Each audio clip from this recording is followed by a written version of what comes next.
Salutations. Just Cruising, episode 17. Dr. Love, Kevin Kess. It's a good day today. See, I actually got it right today. 17. I was watching the last episode and I was laughing, but I was like, shit was funny. That's alright. I had to vent a bit. Good episode. Yeah, so today's discussion should be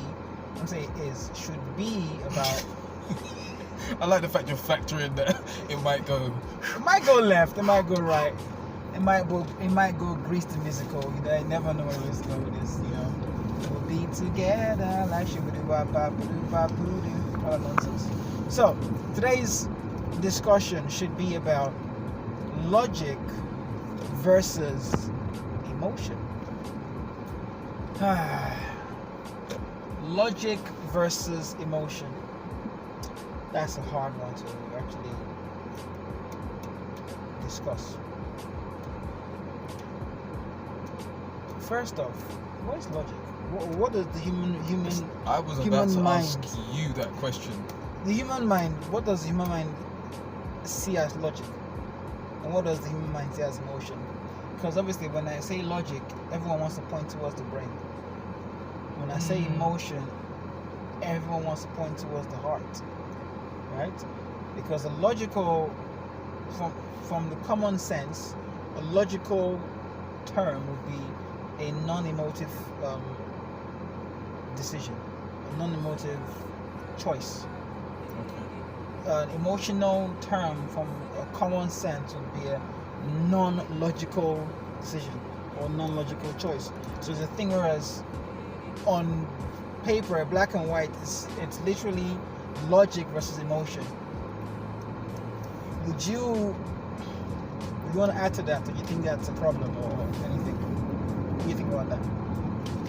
It's real interesting because I see so little logic nowadays. I find when people communicate, this I feel like thing is just completely out of control. I was listening to someone yesterday who used it like 100 times in the YouTube video, and they had interesting stuff to say, but it was like starting to grate. Like each time they said it, I was like, oh god. Is that not because you've actually started to notice it?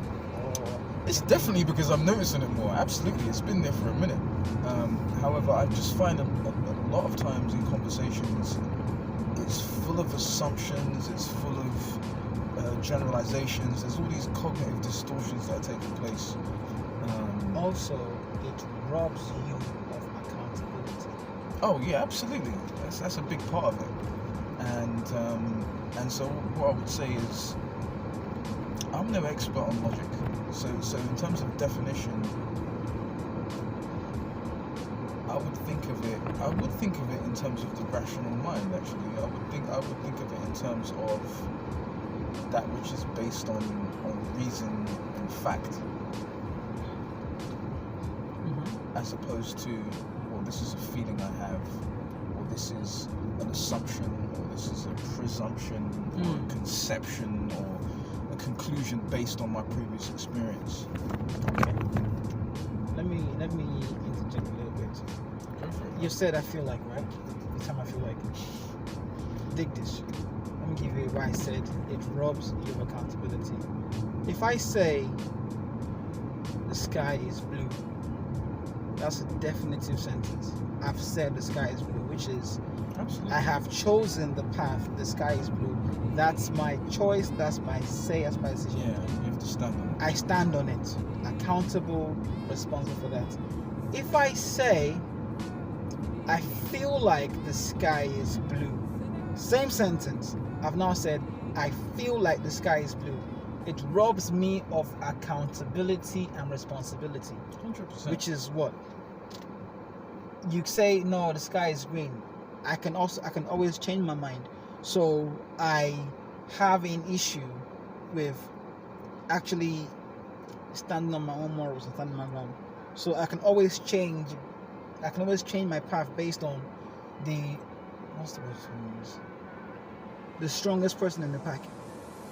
or the leader of the Yeah, pack. and also no one can question what you feel like, can they? It's your subjective experience. I think we should question what they feel like. You're wrong. But I feel like no, your feeling is wrong. Feelings don't give a damn about reality. Right. So, but that's again, I feel like it's an emotional response, it's an emotional thing. It's a non-definitive, and I say this to most people is that the world was not built on I feel like. The car I'm driving was not created on I feel like. Oh, success is not built on I feel like, because you know what, you don't feel like it most of the time. Just don't feel like it most of the time. This is what it is, though. So, thank you. Okay, emotions and logic, right?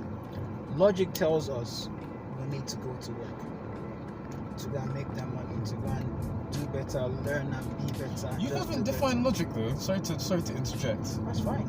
Okay. It itself has no definition. That's what's crazy. So as much as I can give it 10 different ways, it has no solid definition. Logic is literally just making decisions without emotions. This is why I said logic versus emotion. Most things that are logical lack emotion to it. Does not mean there's no morality about it. It's just the smartest decision to make in this situation is this. That's logic. The wisest path to take would be this. Now, here's what's interesting. If the wisest or smartest decision in this scenario would be to go this way, what would happen is the emotion comes in. The emotion will always be against logic. The emotion will always be, okay, example. Let me give you an example.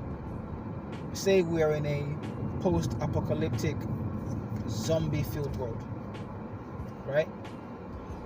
And we are holed up in this place, in this spot, and the zombies out there. I love zombies. Beautiful. There's a Romero, I got you. The zombies out there, right? They have, obviously, due to evolution, they have a stronger sense of smell, hear, and sight. That means you should not make noise. Even if you hold up a nice place, everyone should shh. Emotionally, one person is going to be shouting, "Oh, I don't like the way you don't like my food," complain about something. When logically, you should shut the fuck up. There's zombies outside. Right? Right? So you're shouting about how your food is being cooked, and then you get bit. Now, in this group of say 20 of us, you get bit, not you. So person C gets bit, right? The virus is being transferred by blood, or by spit, or by a bite. The emotional thing would be, oh, person C got bit, let's hold them back together because they're part of our group and our team, so it will not be nice to let them go. I feel like they should be with us until they die and pass over, and then sleep nicely, because hopefully the virus will go away just like it never happened. That's the emotional part. What's the logic about that? The logic part is simple as this. They're bitten, they're infected. I can chop the arm off now or kill you in 2 minutes. That's logic. You can cry later. What should one do? I've got one for you. No, wait, now finish. So, the logic thing will basically... You should be logical. This there is what you go. should do. Person C dies. Right? Person C dies, don't worry, we'll cry tomorrow, move on. Next time, don't go and open doors for people because you thought they were dead, whatever. Boom, they die. But that's logic versus emotion. What's one for you? I want to hear this. Shoot. Okay. So I'm reading a book at the moment called The Good Psychopath's Guide to Success. Amazing book. And they gave one really interesting story about a study. And so some army generals decided to go to Wall Street and speak to some of these strategists, because they're some of the greatest decision makers. They're used to working under really high pressure, and see if they could learn anything from them, right? So they go to Wall Street, and what happens is they come up with these scenarios, which are war scenarios, but they just turn it into data. Yes. So it's just like statistical facts, and they go, okay, we'll have the generals in this room, we'll give them scenario, then we'll have the stockbrokers, in another room, give them a scenario, and just see what decisions they come to based on the data that they're given, right? Which side do you think was more successful?